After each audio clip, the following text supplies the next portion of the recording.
welcome to the ordinary meeting of council, the last for the triennium this morning. Apologies, I don't believe we have any apologies this morning. Do we have any declarations of interest? Mr. Chairman, I'm just apologising, I'm going to have to leave at midday. Thank you for that. Hopefully we will be well through by then, and you'll have time for your valedictory. If not, Mr. Chairman, if that could be slotted in a little prior to 12. Right, I'll make a note of that. We'll be running late. We'll do that. Haven't been aware of any declarations of interest this morning. Item 4, public forums, petitions, deputations. Not aware of any. And we've got item 5, which is the procedure for the meeting and the valedictory. Do you want to comment on that? Woman, yes.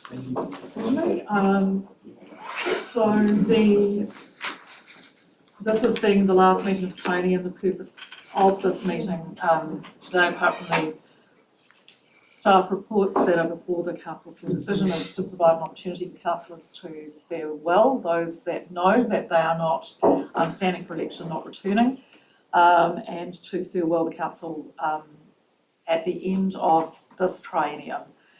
And so there'll be an opportunity after the business on this agenda for councillors to make valedictory statements and for the organisation to farewell councillors in response.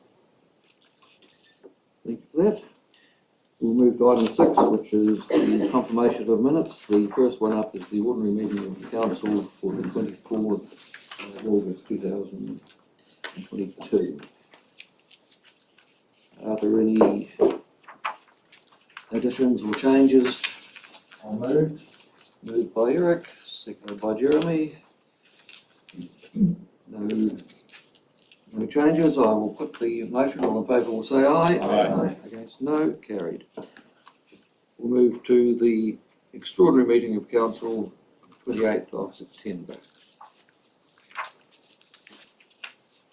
Any changes or alterations to those minutes? I'm not aware of any myself. Would somebody like to move? Moved by Alan, seconded by Lloyd. No further discussion. I'll put the motion. All in favour will say aye. Aye. Against no. Carried. Right, we'll move to item 7, which is the adoption of committee resolutions. The first one up is the Southport Subcommittee meeting of the 25th of August. David, would you like to comment on the meeting? Probably not a lot. Just take it as read, Mr. Chairman. I suppose the one very pleasing thing is they've had a very good year, and the dividends remain the same. So 27%. So I'll move in that direction. Second. Moved and seconded. No questions. I will put the resolution. All in favour will say aye. Aye. Right, we'll move to the OPAC meeting of the 7th of September. Lyndall, would you like to comment on the meeting? Not really. I'll take it as read and move it. Thank you, Chair. Moved by Lyndall, seconded by Jeremy. We'll put the resolution. All in favour will say aye. Aye. Right, we'll move to the Strategy and Policy Committee meeting of the 14th of September. Eric, would you like to comment on the No meeting? comments, I think it's pretty explanatory, so I'll move. Moved by Eric, seconded by Lyndall. All in favour will say aye. Aye. Okay, we'll move to the OPAC meeting of the 28th of September. Mr. Chairman, sorry, We missed one, did we? well, I was in attendance at that meeting, Okay. and I moved the apologies, so I must have been there. Right, we note your attendance in the... Mr. Chairman, I seconded the apologies, so I must have been.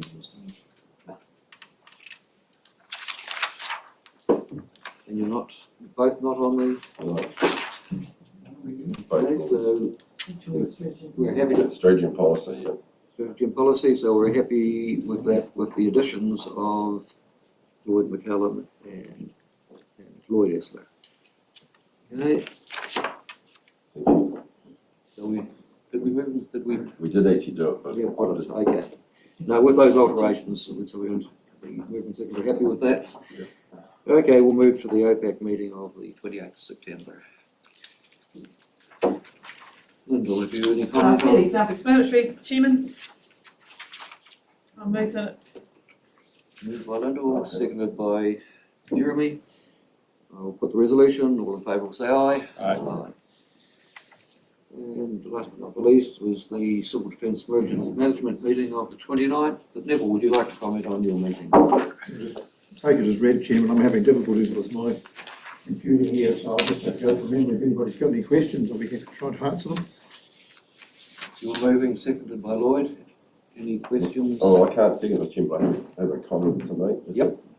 Mr. Chairman, I'm wondering, emergency management does a whole lot of really good work, and bearing in mind the number of commentary that is sitting in the community about some of the work that it's doing and some of the view it's taking on some of the assets that we manage, I'm wondering whether Simon could actually come and talk to council about that directly and not just through the minutes, and actually bring us up to speed with what is actually going on, what keeps them awake at night type stuff, because I think this is becoming more and more important as we look around the world with weather events and earthquakes and floods. It would be really useful in my view.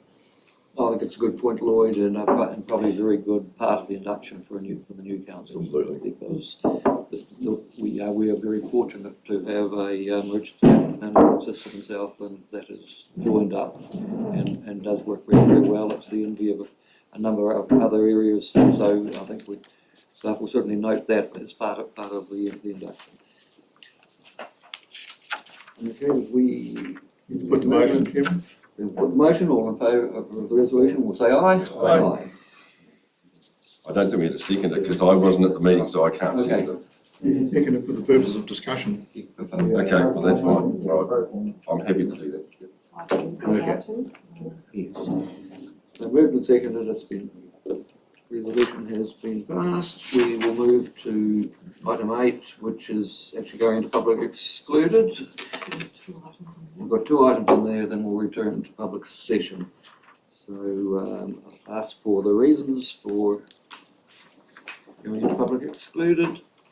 To prevent the disclosure or use of official information for improper gain or advantage, to allow council to carry on commercial activities including commercial and industrial without prejudice or disadvantage, to carry on without prejudice or disadvantage negotiations including commercial and industrial. Having heard the reasons, would somebody like to move that we move into public excluded? Moved by Lloyd, seconded by Bonnie. All in favour, we'll say resume. The meetings, our live streaming.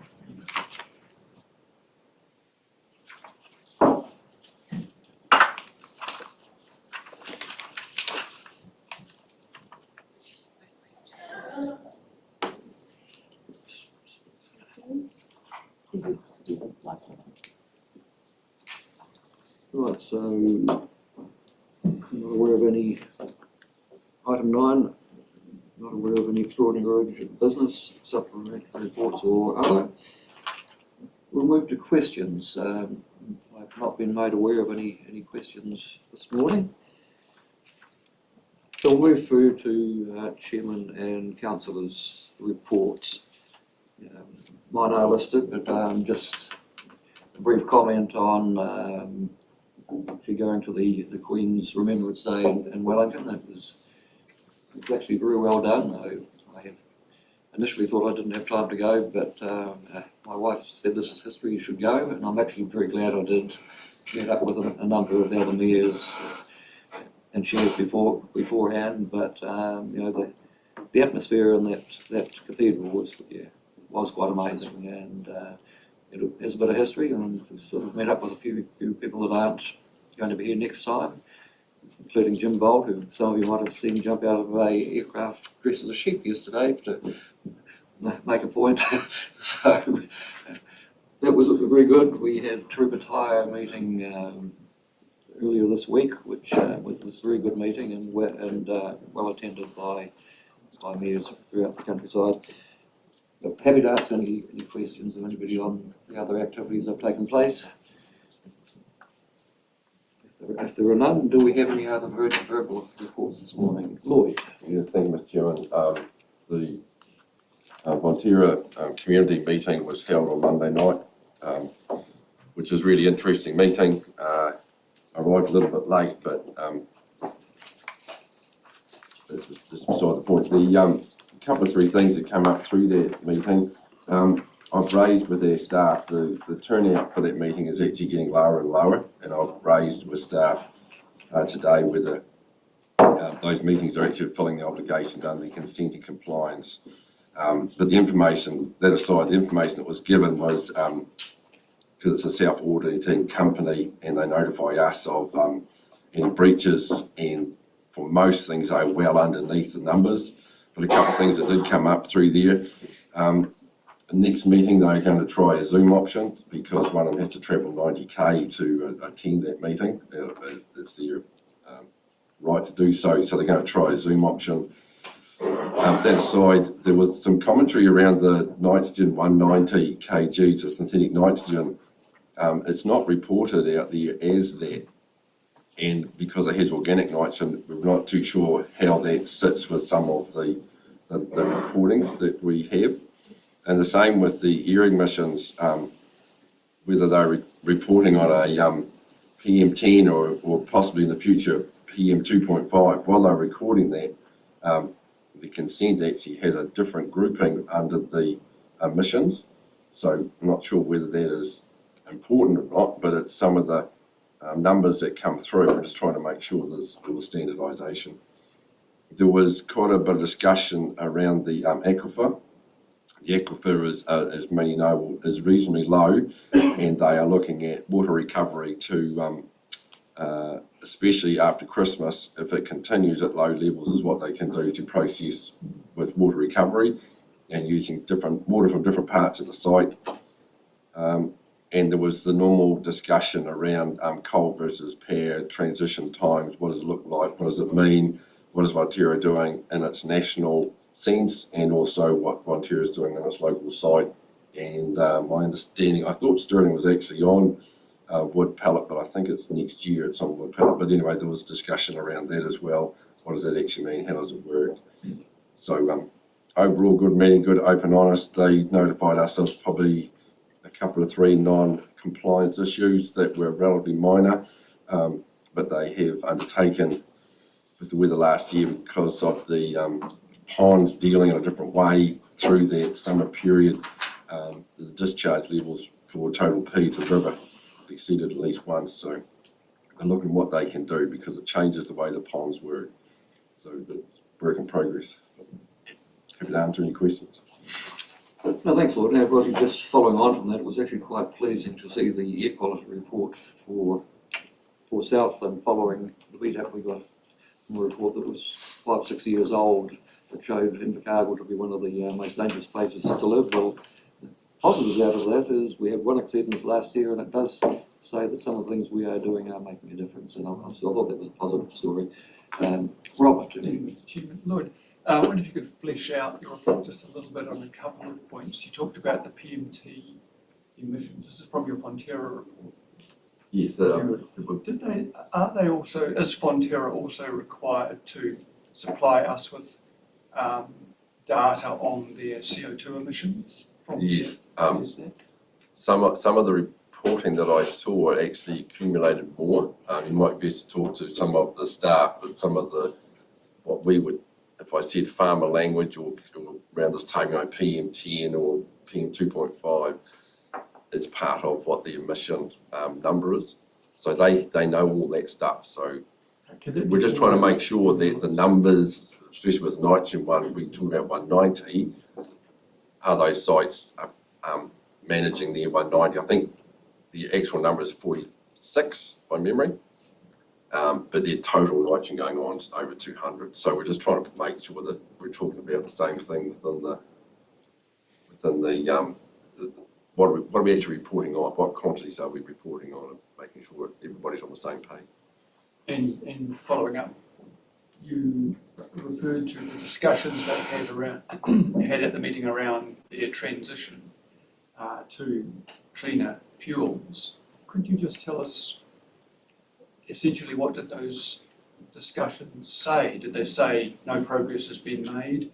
Did they say same decisions as earlier, or are they making actual progress? They are making progress. They've noted that Matera's gone to a fully electric boiler, even though that their boiler is relatively new. One of the reasons I've done that was they have quite a fluctuating supply through the demand for steam, so they can turn that on and off quite easily. Some of the other, I think I get this right, organic digesters, they are very constant. They need to be constant, so you need a different manufacturing profile to use them. And they are doing some quite significant investment in the North Island as they progress some of their coal-fired boilers to other sources. And one of the biggest issues they're finding is supply of product going in. So they're talking about taking the top third of a tree and processing that through into wood pellets. And there was also talk around, I understand Huntly's doing the same thing. You can take wood and process it to a point that it has the same energy potential as coal, and it can sit outside in the weather like we've got outside today. And the way the boilers work, you can fire it in, it has the same energy. So there was a little bit of discussion around these sites, and the hospital is another one that works on, it needs so many heat units, and it's the best way to get that heat unit. So it covered quite a range, because there was quite a, I would say, environmental discussion around the table about where are we now. To the Edendale site specifically? It looks like it's later than what most people would like it to be. Probably 2037 is the number that has come into my mind. And that's about Fonterra prioritising through its sites around New Zealand what is the most, what is the boiler lifespan, what is the framework replacement coming through in those assets. Any other council reports this morning? We did have before the Turupetai meeting, we actually had the Climate Change Committee meeting where the Ngāi Tahu rep Dean Taylor, I spoke on their action plan, which I found very refreshing and very common sense, and I think we were at both meetings. I think that his report was well received actually, and as we know, it's about doing things, and it is a journey, and I think the action plan type concept is really good. I thought we could probably borrow some of the ideas in that for ourselves and one going forward. Right, we will move to staff report. The first item up is the Chief Executive's report. Wilma, I'll hand over to you to speak to your comprehensive report. Kia ora Chair, thank you so much. Councillors, this is our final report of Training. There's quite a lot of detailed information in here about the work that's been going on in the organisation since the last council meeting. I would like to encourage you to ask us some questions about that, and for the general managers to be able to speak to any questions you may have or raise any highlights that they would like at their last council meeting.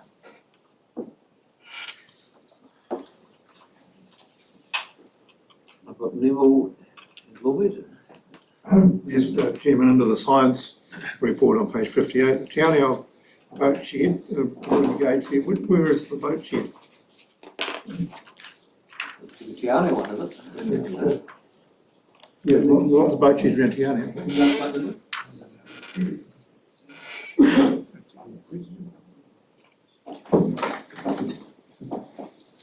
Good morning. Through you, Mr. Chair, the Te Anau boat shed is situated on the Environment Southland land where the old Rabbit Forward depot is at the back and about number 5 Manapuri Te Anau Highway.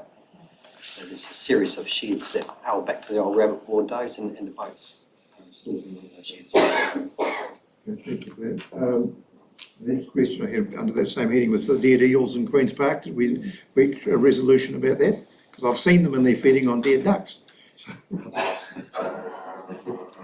it's the duck's fault. They're poisoned. That was on page 58.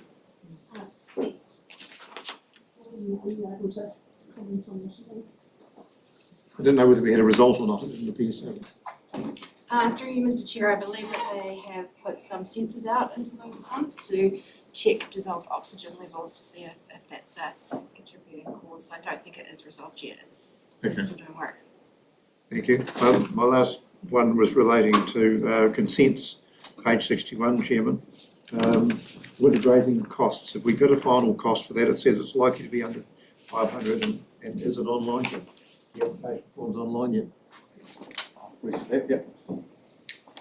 Thanks for you, Mr Chair. Just an update on the intensive winter grazing situation. We have got sort of 3 forms online. The application for applying for a land use consent, another online form where people can establish pretty rapidly whether they need a consent or not. We're still encouraging people, if they can, to meet the permitted activity criteria. The deemed permitted activity form, which is the other alternative pathway that we've created, just reviewed that this morning. It should be going live by the end of this week. And we have settled on a deposit processing fee of $500, which is covering the staff time involved in processing. And that intention is that would be granted for a 24-month timeframe. Thank you. No, thanks for that, and thanks for the work the staff have put in to come up with another alternative that is practical, much more effective and efficient than actually having to have a couple of thousand people having to apply for consents in a very short time frame. And the beauty of this, I believe, is that we will know who these people are, and that the majority of them have already got farm plans, that they are the exemplars out there in many cases that will be very useful for us as one of the pilots for what a farm plan will look like. So well done to the staff, and it does give that three-pronged, I think, you permitted activity up to a certain level, the deemed permitted activity, and we always knew that there would be people that would have to have consents, but I think it's going to give us quite a sensible way forward. So that was all Neville's questions. I've got Lloyd. Mr Chair, questions for 2 questions. Yeah, just, well, we're on that topic. Well, on the topic, we'll take the ones on that topic first. Yeah. So the $500 deposit, does that relate to a number of hours that the client has to, I guess, ultimately explain what the application is about? Yes, through you, Mr Chairman, that's based on, we've set up the application form, hopefully it will be reasonably self-explanatory for people, and does, put it bluntly, does involve them ticking some boxes to confirm they're doing certain types of appropriate behaviours. If they fill in the form with the required information, it's one of those forms that if you don't fill it all in, you can't lodge it, so it keeps kicking back at you until you actually complete the required fields, which is, I could do it, so it can't be that hard on IT Guru. But so once the application is lodged, we estimate it will take us around about 3 hours of staff time to process it, so that's based on covering that time and cost. Basically similar to our other fees and charges, taking the view that the party benefiting from the activity should pay rather than the general rate take. But potentially could it increase to a higher number if the application is not clear or the application is more complex? Yeah, through you, Mr Chairman, that's potentially true. Hopefully the deemed permitted activity form will not require that because it's pretty much set up to be able to be populated fairly quickly and easily. With some of our land use consent applications that we've received to date, some of them are either multi-farm or they are packaged at the intensive winter grazing consent in with other activities as well. So I can't give you a hard and fast figure for what a land use consent may cost.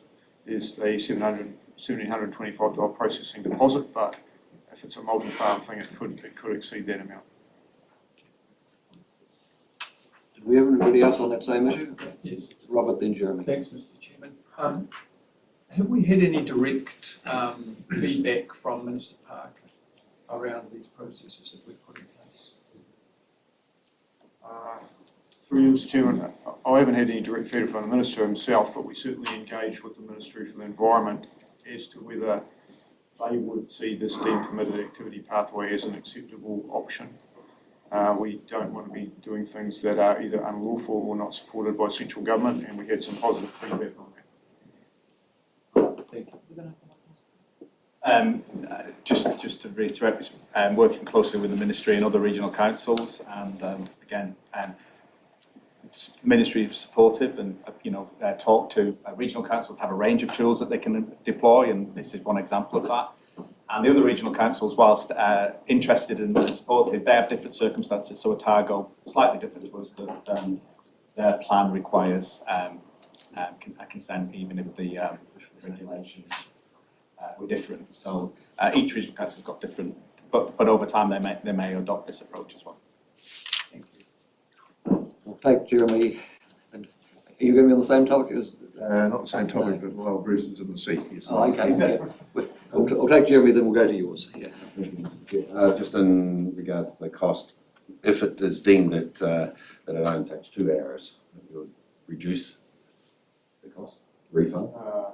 So we can potentially do that. We're charged with recovering the actual and reasonable costs of the process. So if somebody does an exemplar type application, we can process it quicker than that, then we would refund. But we'd anticipate when we look at what's required on the form and the information and air processing time at this end, that $500 is a realistic cost for the process. Just on that, I'm just regarding that, we're talking that could be up to 2,000 consents, or even say if we got, I'm just working out the hours involved, do we actually have the ability, if we're spending 3 hours on a deep permitting activity, if it's 1,500, it's 4,500 hours of our time, it seems a lot. Are we actually going to be able to achieve that? Mr. Chairman, it's a perfectly valid question. I guess as far as the process itself, I guess the onus is on the farmer to follow the appropriate process. Now, what we're advocating is for people who can do, to meet all the permitted activity criteria, which they can check pretty quickly on the online form. If they can do all that, then they don't need a consent from us and they're permitted activity. They can then, if they choose to do so, kick another box and register that into our system, which hopefully would be useful if they did, because it gives them some certainty and also gives us some intel around the nature of the activity. If we get a lot of people who don't go down that path and we have a lot of deemed permitted activities and or a lot of land use consents, it certainly will put some pressure on the team. I'm not putting any bones around that. We have teed up some additional consultant support if required. At the moment, things are tracking okay. We'll just have to see how that plays out. But we have arranged for some further external resource if it proves to be a significant pressure point. Another reason for that is we have a couple of our staff who are absent for extended leave around the Christmas period to travel to other parts of the world. So that's an added pressure point we were conscious of and trying to plan around. Another question, if that's all right. Just in regards, obviously, Minister Parker's indicated that this will only affect 6.5% of, he's been quoted as saying that of the, when it comes to winter grazing, and that's probably a sort of, from our point of view down in Southland, we couldn't sort of understand that. A lot is on rolling country and on 10 degrees, over 10 degree slope. So I'm just trying to understand if we actually reviewed that or challenged those numbers, or just see where those numbers come from. I think it does affect, because we're indicating up to 2,000 farmers, which is close to half the farmers in South. Mr. Chairman, we haven't challenged the number as such. I have seen that figure. I think it was in an ADT article a couple of weeks back. And I think it was sourced through either MPI or something like that. But we haven't challenged the figure as such. It did seem a pretty conservative figure of the number of parties that could potentially be impacted. And our estimate, and it is a bit of an estimate, of numbers was based on, using our GIS system and our contour information to extrapolate the number of parties who may be likely to need some form of consent, and we've I have offered to share data with them, and I'll follow up again this week. It's just an offer for the Ministry to share our numbers. It would be good to clarify that, just in regards to that this is a bigger issue than just 6.5%. It sounds like it's minor, but it's like degrees down here. Look, I think we'll find out over time, and most farmers who don't want to go through a consenting process, for a couple of years till farm plans come in, we'll probably pick paddocks that mean it's permitted activity, or they'll leave parts in the paddock to comply. But having that other option, which is essentially pretty much a tick box operation, it'll give us much better visibility of who is out there. Without that option, I think, yes, we would have been bogged down. So we'll wait and see how that goes, and I'm hoping that some of the other regional councils will probably take on this as well, because it's good to have consistency across the province. But it's also good to have certainty for people. People need to know what they need to do, and I'm pretty optimistic we're going to get a good outcome, and we will not be buried in consents. I think there was always people who would need them, and their encouragement is to get out there and do it now. It'll never be cheaper than it is right now. We're doing what we can to make this an efficient process. We'll move on to David. Thank you, Mr. Chairman. No, just well done. I mean, it's certainly out there. The feedback's has been good as far as what's been put out there. Just a query from the clarification from somebody from the general public, and I'll apologise, it's not in the report, but it's under consent. When applying for a consent, does odour smell come into part of that consent? Through you, Mr. Chairman, it can do. Certainly a factor that we would focus on, depending on what the nature of the consent is, things like landfill activities or other odourous effluent storage, that sort of thing. It's certainly a matter that we regularly query, and sometimes, depending on what it is, might need an air discharge consent under a regional air plan. Like, for instance, Councillor McCallum talked about the Fonterra site. They have an air discharge consent for discharge from their boiler facilities, and that specifies some conditions around how they do that and the nature of the material they can burn and the particulate emissions, etc. Yeah, no, just the query was because it makes it very awkward for a neighbour, I suppose, if there's an issue, and obviously it's very obvious who's actually complained, so it becomes a bit of an issue. The other query was visual impact, as far as consents go too, and that was the other query. What's the situation under a consent in that process? Mr. Chairman, that really sits with the district council or the city council as a land use consent aspect for them. We've got some provisions in our regional coastal plan that give us some scope to venture into that realm, but most of the time the visual impact of a particular structure, for example, a barn or something like that, would be considered through the relevant territorial authority consent process. Thank you. Linda. Thank you, Chair. Catchment integration, page 63. I'm just wondering, that last paragraph about the Enviroschools Hui, more a request than a question, hoping that there might be a climate change youth element to be able to be included there, because that's probably a really good opportunity to engage with some young people around the whole region, rather than youth council per se. So I'd be quite keen for us to find a way to include an element of that in those hui if possible. We're looking over yeah, we can take that feedback back, can we? Yeah. Yeah, lovely. Okay. And one more thing, Chairman, just wanted to say thanks to Democracy Services have got, just a little bit there, but actually as chair of OPAC, I wouldn't have managed without the great support from the team at Democracy Services. So in that capacity, saying thank you very much to the team. Lloyd. Mr. Chairman, Bruce doesn't need to come back up, but on the Thames and winter grazing, I think there's still a bit of uncertainty about what's needed, what they have to provide, and what the process is. So I'm wondering whether we can put some communication out there around that, or definitely to the consultants forum. And I'm talking about rural consultants to actually help people through this process, because unless you know where to look or know what to do, it's going to be very hard for that sort of detail to come through. So I think there's some people are very familiar with consents and processes and those that aren't, and this could trigger some of those activities. I know there's land sales going on now that they're asking questions about what they can and can't do and what type of crop actually stimulates into this region. So it's a communication comment, really.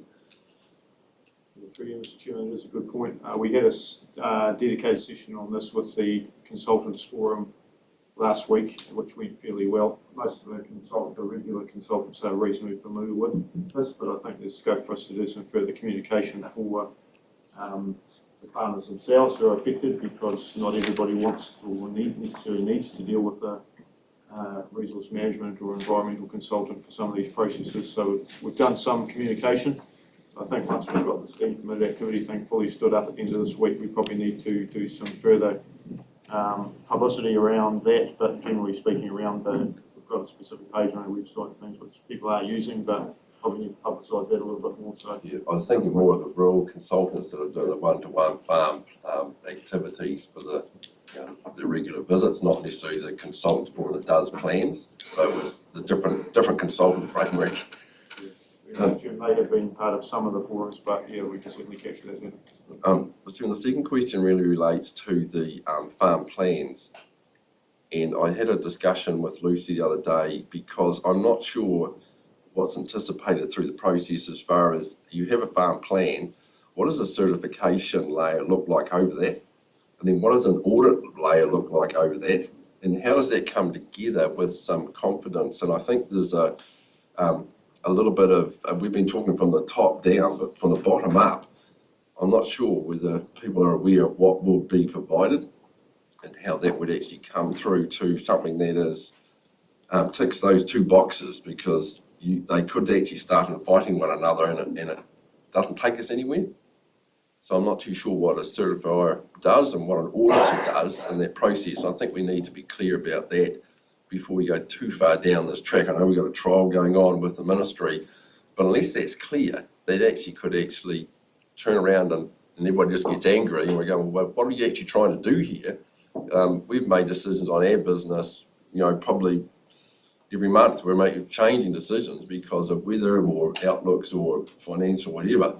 So these things are moving and alive, and I'm not sure what layer of detail that we need to capture through that process. So it's really a question of, let's be clear about what we're trying to do and then fit these processes into it.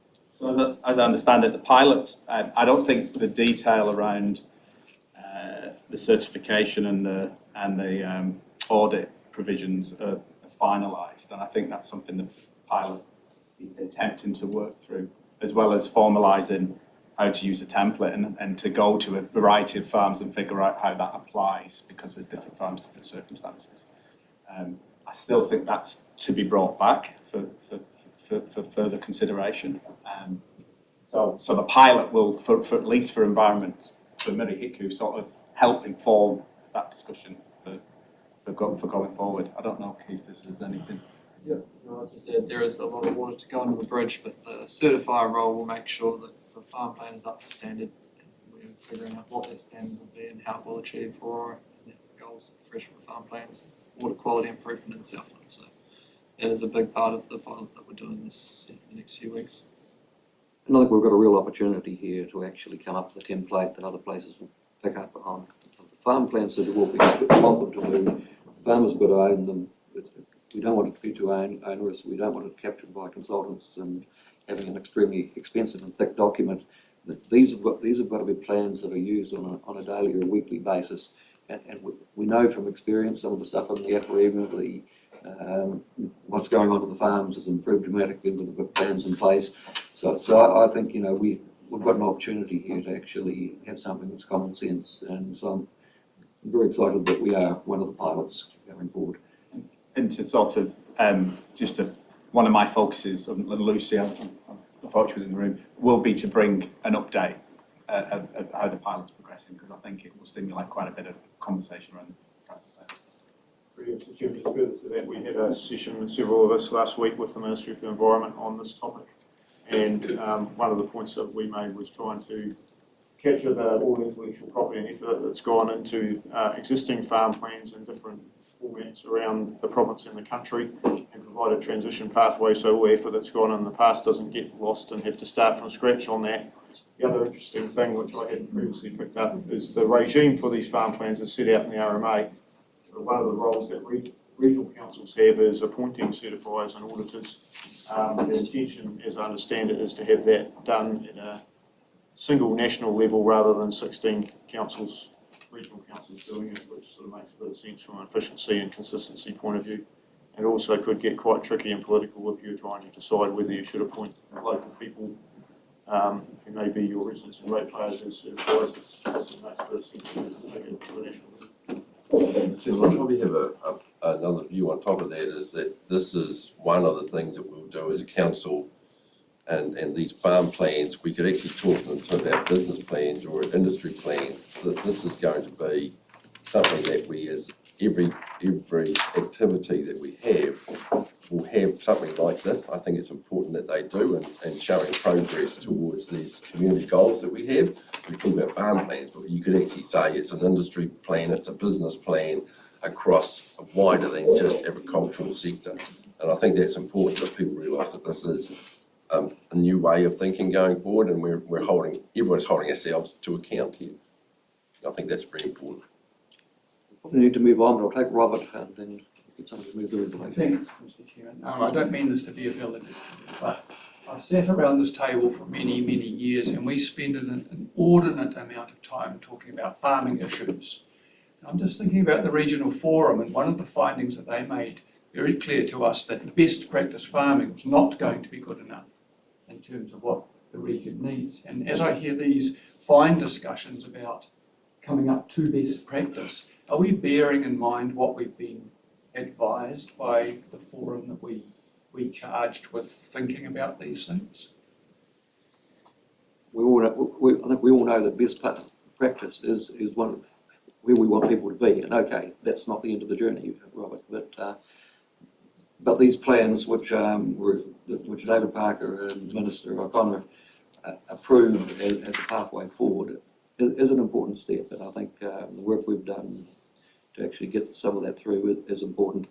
But look, I'll ask somebody to move the resolution. Moved by Alan, seconded by Neville. All in favour will say aye. Aye. And we'll move to item 2, which is the adoption of the 2021-22 annual report.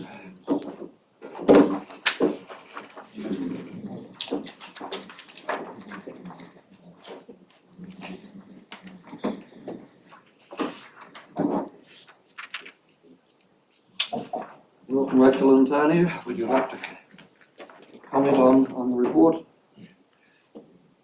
Thank you, Chair. So this follows on from last week's OPEC meeting where the draft annual report was worked through and a number of minor changes discussed. So following that meeting, those changes have been discussed.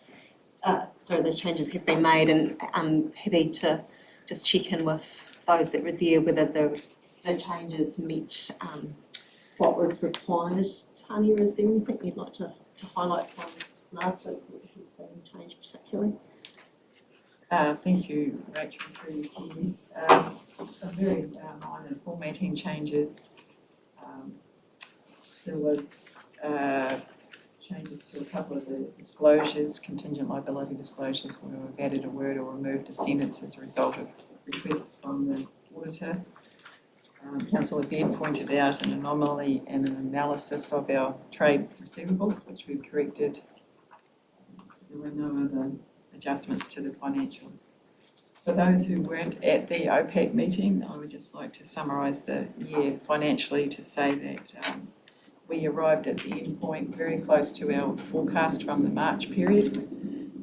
The financial themes for the year were constant. Our operating deficit was less than we had expected. Staff turnover, vacancies and general slowdown in the economy, the chain of supply helped create that, as we have in our commentary. Our investment portfolio ended the year 2.7 million below as a result of the global volatility, and our government funded projects were, our income received was less than forecast because our timeline of our projects that will be received in the future years. So overall, as I said, a sort of a known year, stable year in terms of we could see exactly what was happening. Thanks for that, Tanya. Alan, have you got a comment? Again, one very small point. I just note page 113 of the report. It's under note 7, operating control benchmark.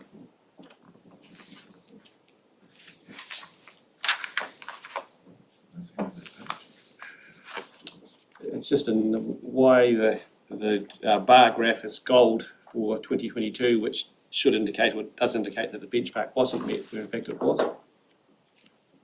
Certainly in our note we indicate that the benchmark was met. So we're on page 111 of the report. It's a bar graph, gold being not met, green being met, and we've shown for 2022 it's gold when it's above the line, which should indicate should it go green? Yeah, that it should be green, I'll just check. Okay, so sorry, that's an edit, or it didn't come through correctly.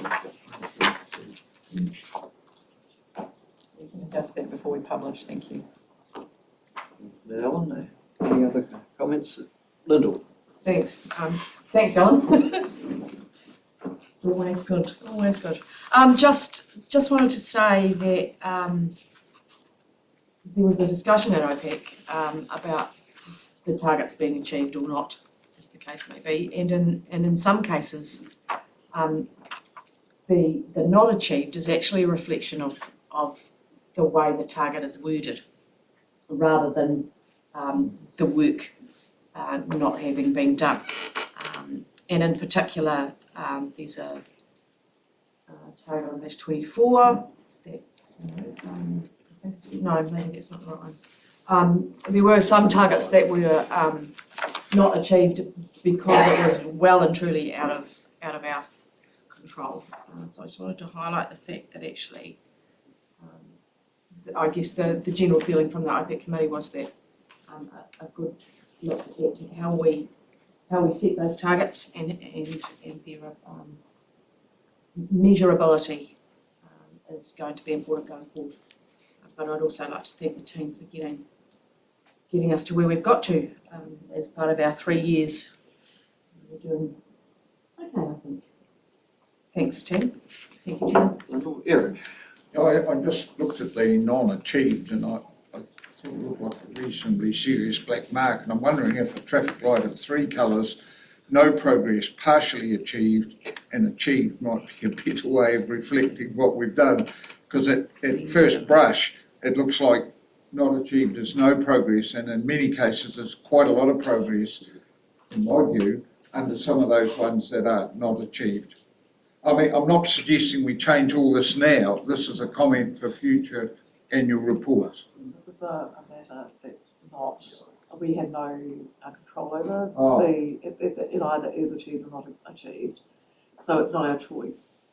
So you'll note that in the reports to OPAC during the year, we have more discretion in the way that we report what's on track, but we're governed by requirements to actually say, did we do 100% of everything in the year? So things that get carried across the financial year border have to still be not achieved, which is a very blunt instrument that we don't really have, control over. And so, setting any form of target is always going to result in that. So yes, I think we're probably more advanced than the structures that we actually have to. It looks more brutal than it is. That is correct. So that's why the commentary in this report is very important, councillors. Okay, thank you. You all did express some sympathy, but there is some rigidity in the system that we can't do much about at the moment. Any further? The adoption of the recommendations, Chairman, the adoption of the annual plan and the request for the Chairman and Chief Executive to sign the financial statements. I'll second that, thank you. Moved and seconded. Any further discussion? I will. Just one comment is that, Mr. Chairman, this has been an ongoing discussion over multiple annual plans about how we report and whether we're being fair to ourselves and fair to the community they're looking at. So it's not just a 1 year comment, it's a multi-year comment. And we have made changes, but we can still make changes again. We need to work with the auditor. Moved and seconded. I'll put the motion. All in favour say aye. Aye. Against no. Carried. Right, we'll move to item 3, which is the adoption of Gifts and co-op policy. Missed out. Not getting the gifts, Mr. Chair. Getting the gifts. Nominated. Oh, really? Maybe missing out. Toby Gong, would you like to comment on the report? Yeah, thank you, Chair. Recent review of the gifts and koha policy identified a weak gap in relation to staff and council appointments to boards, trusts or groups or the like as a result of their role at ES. Therefore, some additional wording has been proposed to be added to the policy which seeks to clarify that any remuneration paid as a result of these appointments is payable to ES, and that any direct costs not already covered by ES would be able to be reimbursed by the staff or councillors, such as any travels, meals, etc. And so just some minor word additions to the policy, clarifying those points around what is the board's trust or groups. Thanks for that. It is a bit of a grey area. I know there's a couple of organisations that I go to, and I've just said no, we don't need the mileage. But on reflection, we could possibly claim it back for the council, because my vehicle's mileage was already covered. But it is probably an area that I hadn't thought about until I read that. So that is good. Any comments on this policy? It's reasonably straightforward. I'll move it, Chairman, and endorse the inclusion. Moved and second. Any further discussion? I will put the resolution. All those in favour will say aye. Aye. Right, we'll move to item 4, which is funding for climate resilience investigations. You come before Tanya, or?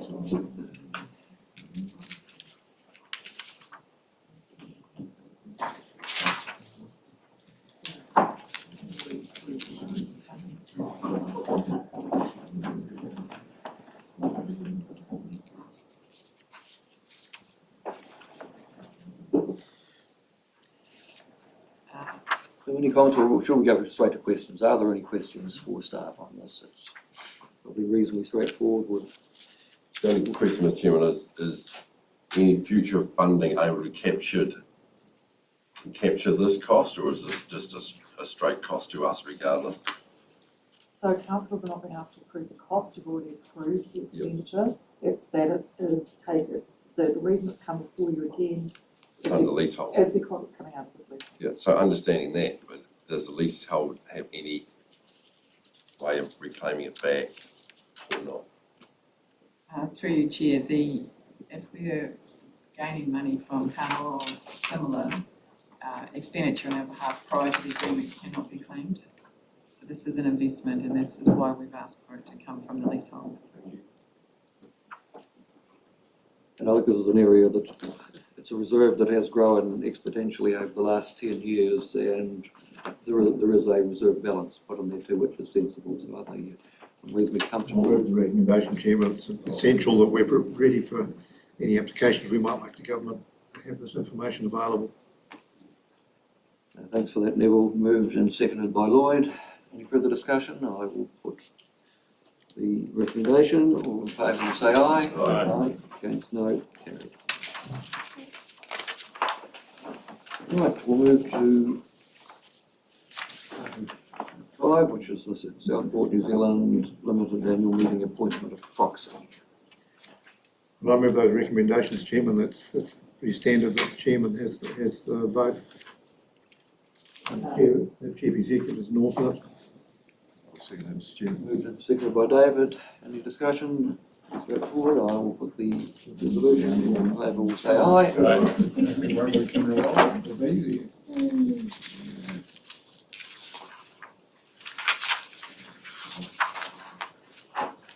Right, we'll move to item 6, which is Great South appointment to the Board of SpaceX NZ. Again, this has come before us because the stakeholders have to individually approve. So it's something that's already happened really, but we have to officially do that. So you're moving? Yes, but also reinforcing the last paragraph on page 84. I was a bit disappointed to see that process hasn't been quite as sufficient as it might have been. Yes. Yeah. So, any further comments? We had a mover, do we have? I'll move it. Chairman, Peter Hennon's a very suitable appointment for that position. Mover, did you second or did you do it? I moved it. You moved it, okay, so moved by Lund, seconded by Neville. I will put the resolution, everyone in favour will say aye. Aye. Against, no, carried. What time do you have to leave, Lloyd? Midday. Midday. How long do we need? 20 minutes. Well, we'll do item 7 first then, and very quickly. Item 7, end of triennium and interim delegations. This is all straightforward stuff. Any questions or comments? I'm happy to move this, Mr. Chairman. This is normal procedure for this time so that council can do what it needs to do. Thank you, Lloyd. Moved by Lloyd, seconded by Lyndall.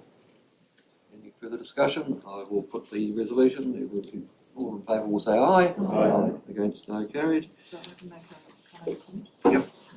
So councillors, just this item answers a question that was raised earlier this morning about when you cease to be councillors and when the new council is in place. So new councillors are appointed under the Act the day after the day of the official result. So there is a period post the election that potentially is another week before that official result comes in. And those councillors who may not be re-elected cease to be councillors on the day that the new councillors come into force. So that's what the Local Elections Act 2001 says. So there is a period post the decision, well, post the election on Saturday, that you are still councillors until we actually hear the official result is declared. So, Can't escape. in the event that one gets re-elected and a constituent matter arises before we're sworn in, what is the process? You consider that, councillor, and advise you on those matters directly. Choose your words wisely. I always do, councillor Guy. Yeah. So there is this period of time, because it does take some time for the official declaration to happen, and we expect it around the 13th, that the new councillors come into office on the day after the day of the official result. So, and that's the day in which outgoing councillors are no longer councillors. So yes, there is this interesting period, isn't there? I think Just a bit of clarity around that. Wreak havoc, perhaps, We councillor. might be able to receive Koha without reporting it. Yeah. Let me provide you with some written advice on that matter. You clearly know different people to me.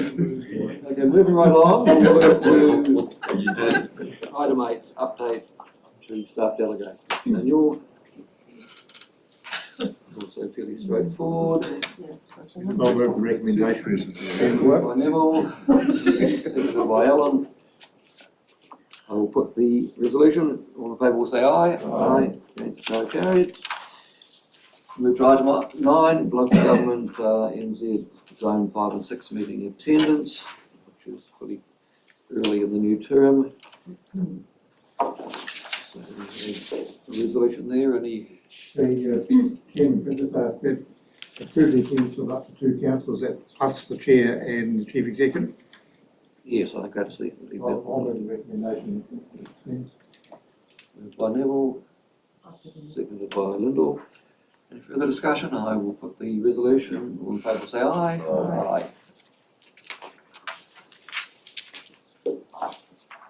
Move to item 10, which is the councillors' meeting schedule.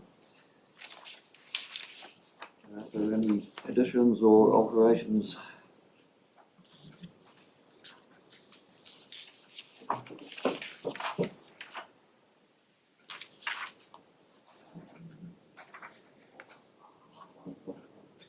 So I'm not hearing any. If there aren't anybody, would somebody like to move? Moved by Eric, seconded by David. All in favour will say aye. Aye. Right, move to item 11, common seal. Stop it. Move and seconded. All, got that down, all in favour will say aye. Aye.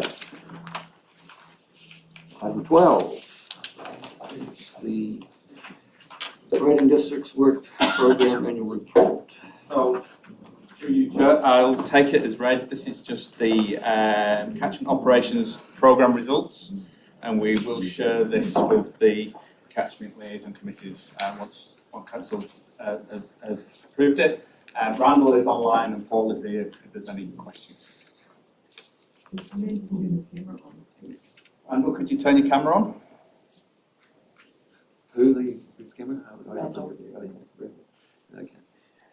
You're not likely to lose sound if I turn my camera on, sorry. Okay. Are there any questions on this report? Obviously, it needs to go out to the various catchment committees for approval.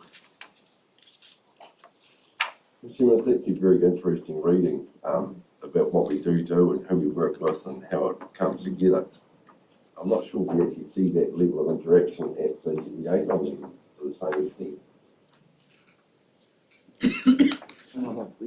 Little graphs are nice and colourful, and they do.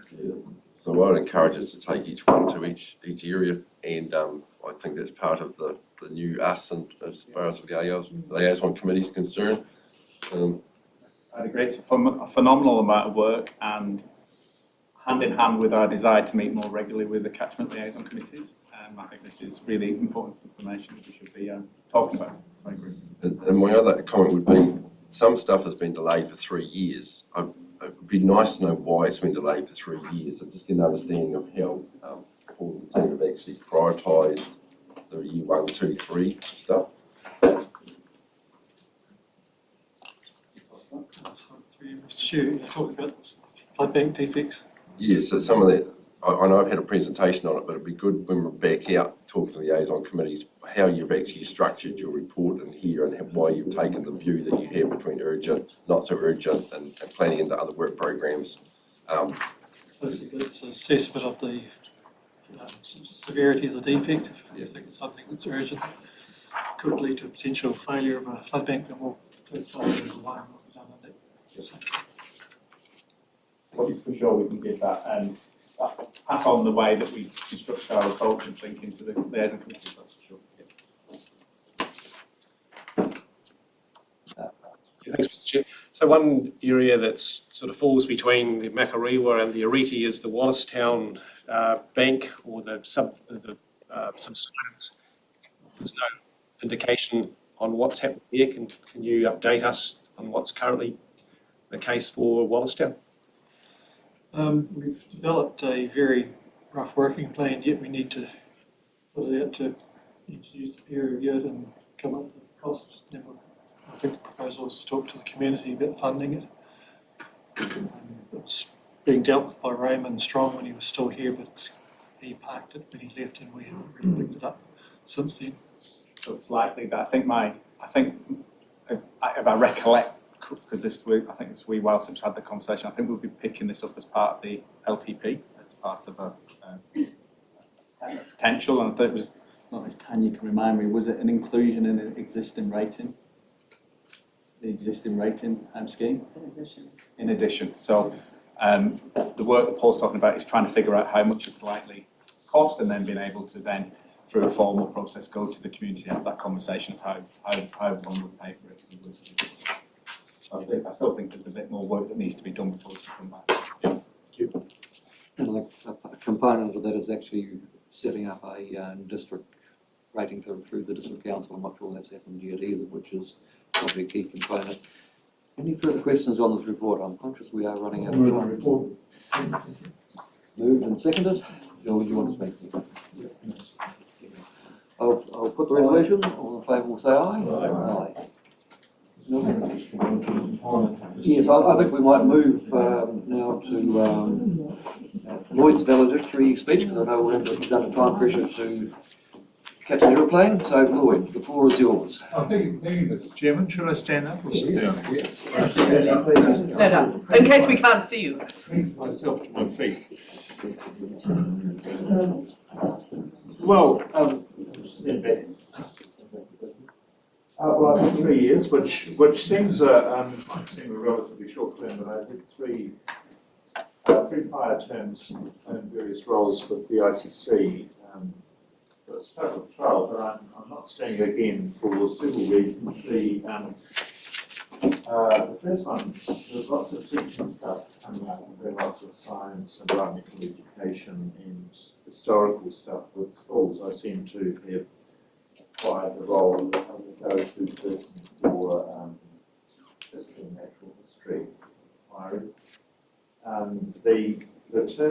The council's term coincided with COVID really, and I've been involved a lot with the tourism industry prior to that, but because of 3 years without tourism,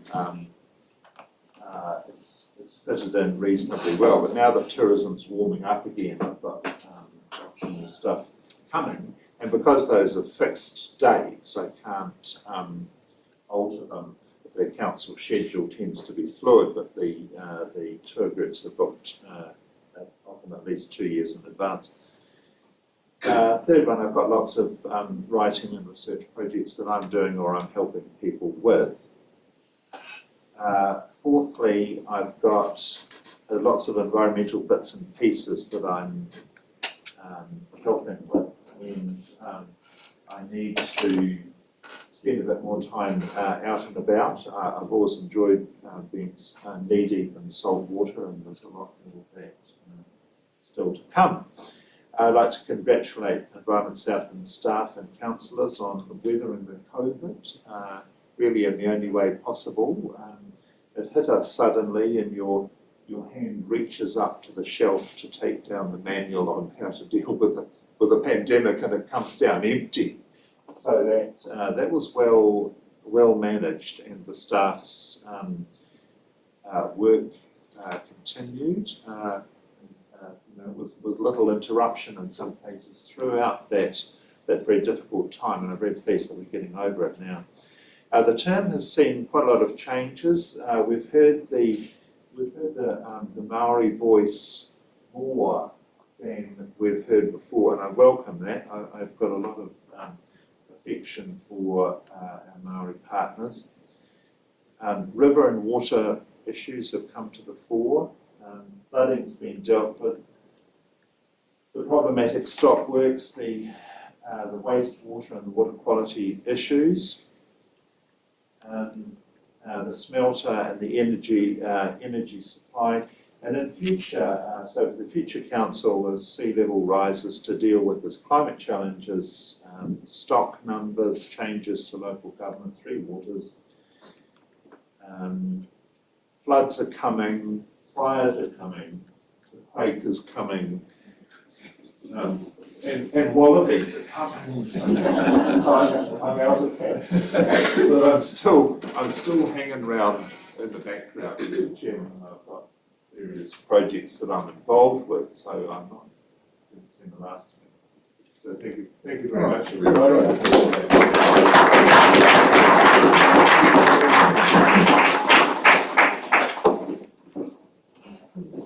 Well, we have a small token of our appreciation. Thank you. A photo of the council you've been involved with. Oh, lovely. Oh, thank you, Mr. Chairman. That's me.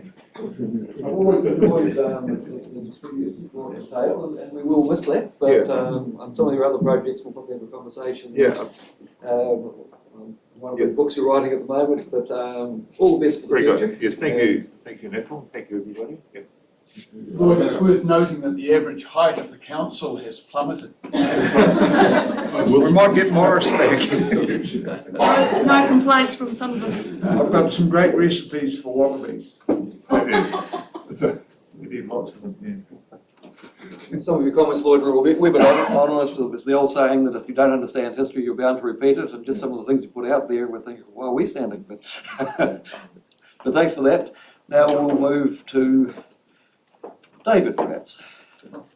You're on. I'm on. Right, I'll stand up too.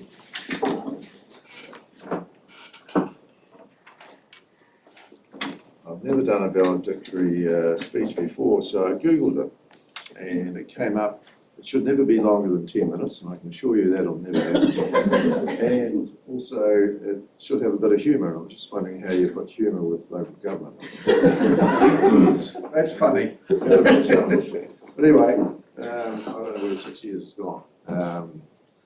I just mentioned before, I didn't get a phone call when I got elected. There was probably a reason behind that, but I have been here for 6 years, even though I didn't get a phone call. But I'd just like to congratulate the councillors around the table.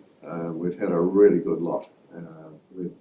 I consider, having worked as a ratepayer actually, or been a ratepayer of, I shouldn't mention names, but the one next door,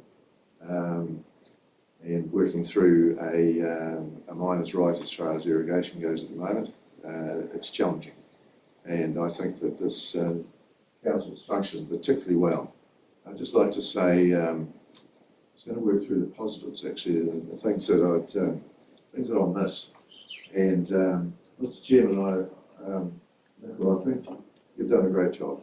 I don't know how the hell you actually find the time, because you're at everything, and you run a business as well.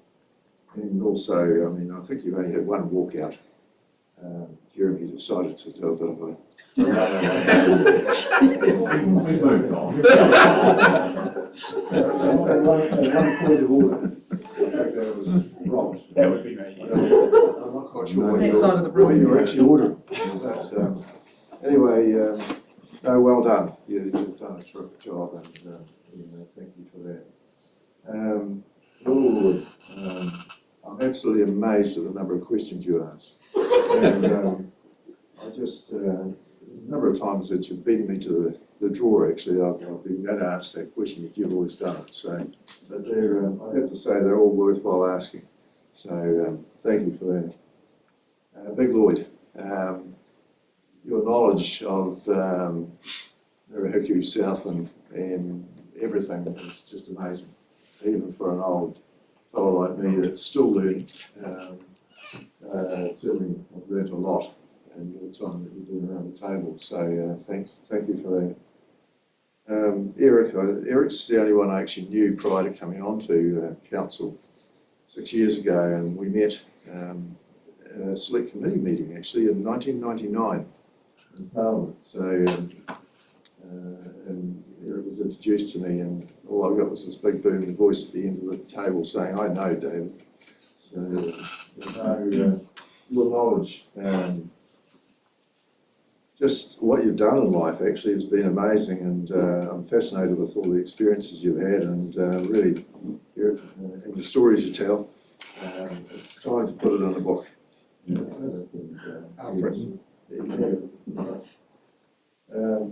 Yeah, well, thanks for your ear. You sit beside me here at the council table the last 3 years, and you talk there. It's nice to have somebody sitting beside me that actually will listen to me. But in saying that, he obviously listens to the radio, and he emailed through after I've been on the radio at one stage and said, and I must have ranted on a wee bit about Wellington, and he said, Parker will have you on the list. And I gathered it wasn't the Christmas list. Christmas card list, so it's nice to know that somebody listens to the radio station and what I have to say at times. Jeremy, I'm going around the table here, so don't cringe. Jeremy, thank you. We often talk on the way to meetings, just about every time, chat as we go down the road, and we've got a lot of challenges up in that area at the moment, and I always enjoyed going into these meetings, walking behind Jeremy because he's bigger than that, so one thing that sticks in my mind though is a Christmas party not so many years ago that we had Council One, and the story you told us about your cycling and ripping open your scrotum, and I had nightmares about that. It took a while to get over that.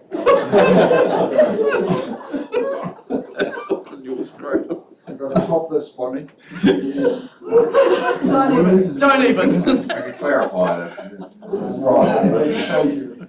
No, to be frank, that was one of the biggest challenges I had when Christmas party stories. But we won't go into that. Lyndall, you might be little, but you're certainly a ball of energy, and certainly enjoyed judging environmental judging with you over the years. Last year was a bit of a challenge with COVID, but we had a great time getting around doing that, and it was a lot of fun actually. And we know all the best places for cheese rolls in Southend, if you want to know. I've got a bit here, and this is all the things on this, and this one I didn't know whether it should be in the category or not actually, and it's right. I'm not sure.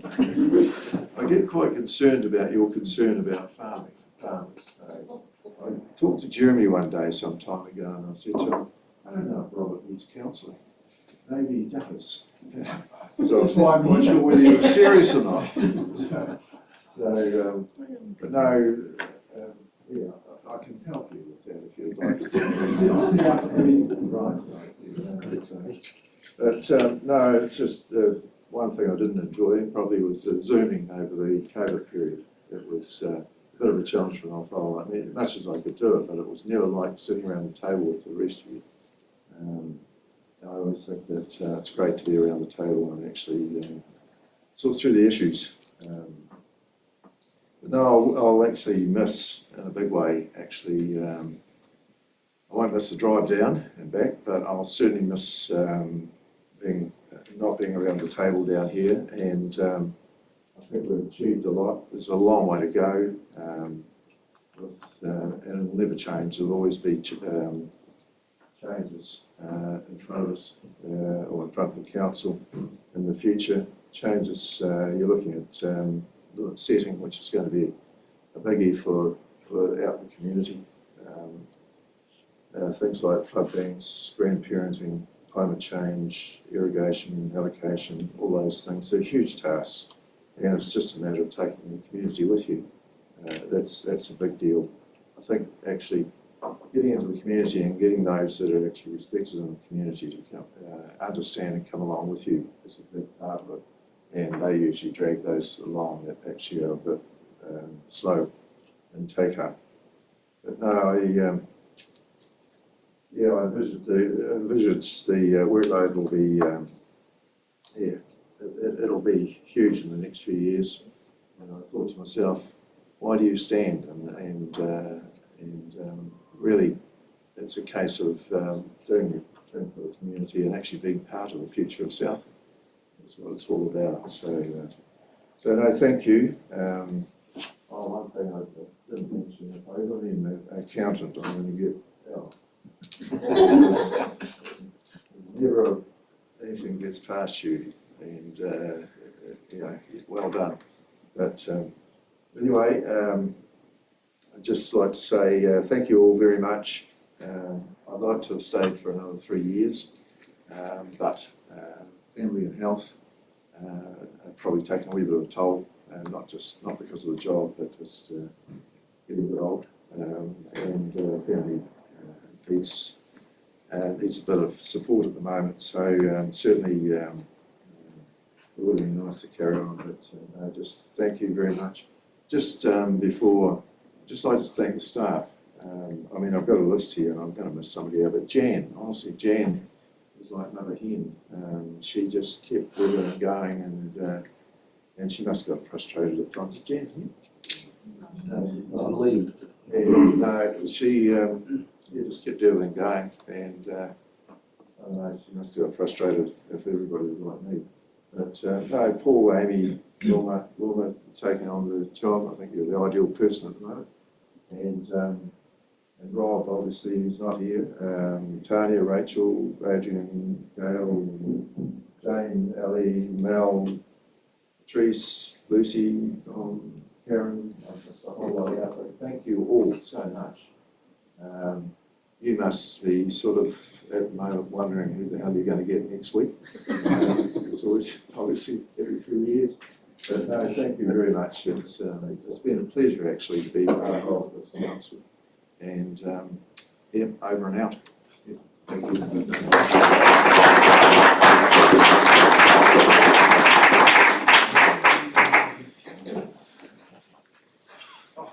Thank you, David, and you also get something to put on the wall. Thank you for your common sense. And you're a gentleman. You work as a team. We with you around the table, but you also have a part of life and be able to enjoy your family. These jobs do take their toll. So thanks very much, and we'll see you again tonight. Right. But Right. Thanks, Nicole. Thank you.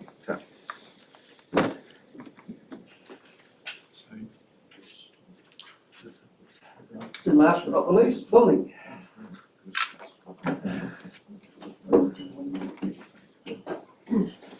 This is going to be quick because I didn't actually prepare anything because I wasn't going to talk.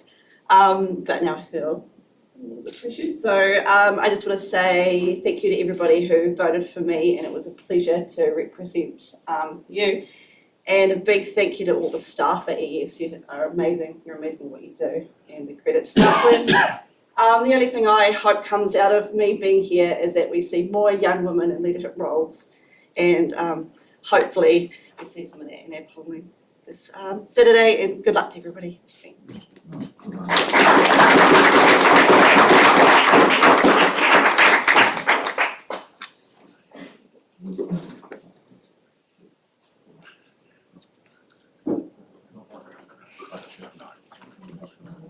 Small momentum to take away, and maybe in the future we'll see you back in some other role. I know you're moving to Gore and you've got a career, but it's been great to have some youth around the table. So all the best for the future.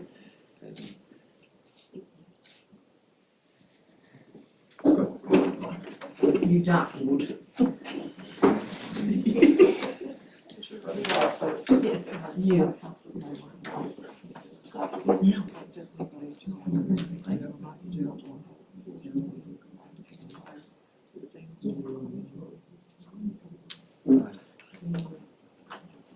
And if we have other changes, we'll probably have another get together, but is there anybody else who would like to say something?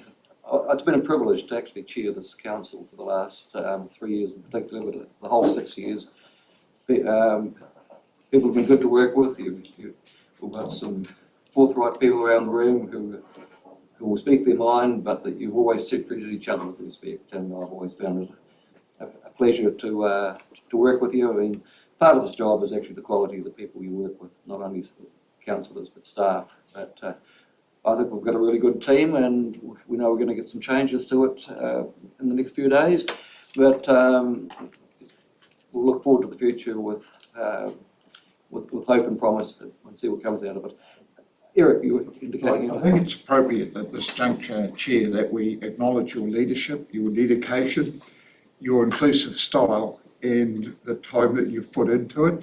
And you have been a valuable leader of this in the past triennium, and I think that should go on record. So I think we should acknowledge that by acclamation.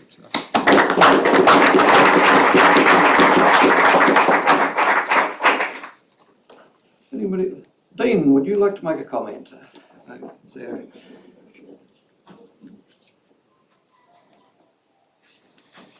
Good, thank you for the opportunity to be able to stand up and pass on the thanks and from our chair, Evelyn, Gail and Stuart and Ngāi Tahu as a whole. There's a couple of words that spring to mind on these occasions. One is poro poro ake, and one is whakamoe michi. Poro poro ake means severing the ties, and sometimes we use that in an incorrect way, because sometimes we really want to ensure that our ties and everything that we've learned together continues, and that we continue to meet and bring our expertise together. So there's another word, whakamoe michi, which is to give thanks and praise to you all. So from Ngāi Tahu, ki murihiku, from our runanga, we just like to acknowledge those that are leaving. And this won't be the end of our relationships. We'll obviously work in other spaces. And also to acknowledge the ones that are putting their names forward again We do hope that most of you all come back, because we need that sort of strong foundation, everything that we've learned together. So from a Ngaitahi Mirihiku perspective, we've really enjoyed working with you all this last 3 years, and we do hope that what we've learned together and we've learned from you, and hopefully you've learned from us, and really hope that that continues on in the future. So from us, we wish you all the best, and thank you very much, and me hea atu kia koutou, ki ringi tō huarahi mui a tātou, a kia whakatau te rangi Māori o te atua ki rongi a koutou, no hea, kei hea, anei te mihi ki a koutou, whakatau te rangi Māori o te atua ki rongi a koutou. So whatever your pathways are in front of you, we wish all the best for our atua, and look forward to working with you all in whatever manner that might be in the future. And tautoko the kōrero from you, the three that are finishing, to you, Nicol, for your leadership, and also to the staff as well. So, tēnā koutou, tēnā koutou. Here, Dean, thanks for that.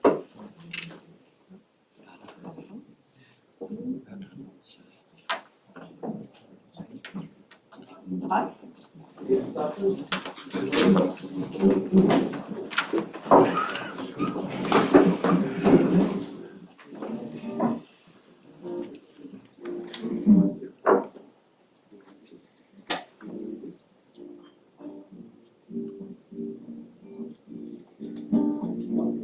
Te tae tonga,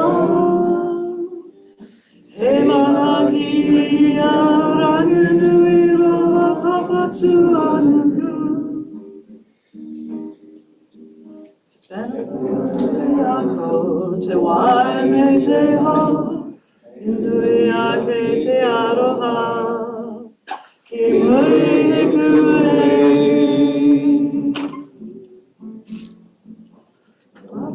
te tae tonga, he mana ki a ranginui roa papatu anuku. Whenua te ako, te wai me te ho, he nui a ke te aroha, ki muri hiku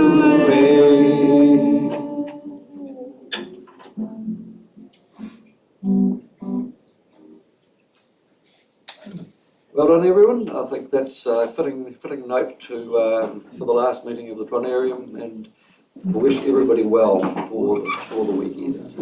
So on that note, I'll declare the meeting closed.